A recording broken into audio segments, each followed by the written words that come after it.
We got a Samrat to the palace. Oh, no. Okay, thank you, Anna. Appreciate that. So, there's some curry for you boys.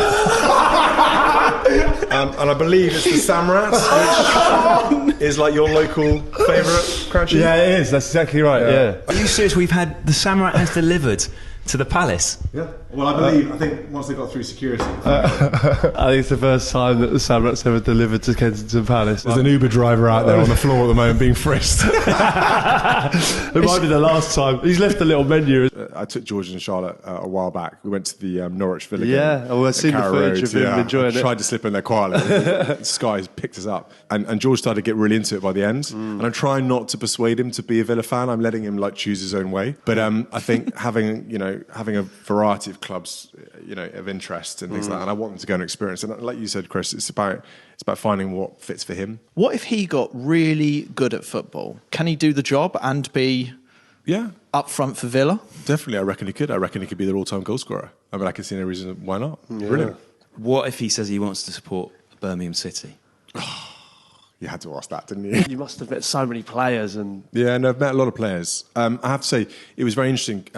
Some of the changing rooms, meeting the teams, how different sports, different teams behave in a changing room. It's really interesting. I mean, whenever I go in an England team dressing room, there does always feel a lot more pressure.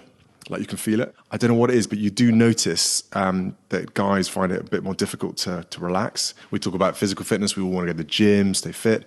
We never really talk about mental fitness. And it's the kind of the same thing that we all have mental health. We all need to stay mentally fit.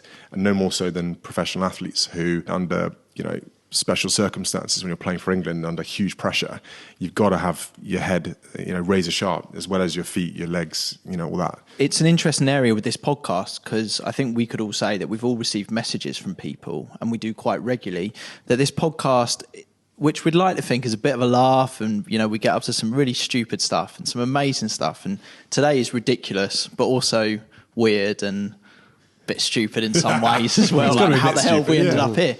But what I love about it so much is if this podcast has been a bit of a light relief to you listening at the moment, we just wanted to take a little bit of time to kind of discuss that and talk about that, which is the whole point of all of this. When we did the chat in the changing room, I went into that thinking I'm going to listen to people's stories and hopefully play a part in some way. But I went into it and for some reason I felt like opening up, and I haven't opened up ever, not even to my family. So just in that environment where we were talking about our feelings and things, I got into a place where I felt like I could share things, and I really genuinely did. I'm just saying it. I genuinely felt so much better after. I was like, oh my God, I got that off my chest a little bit.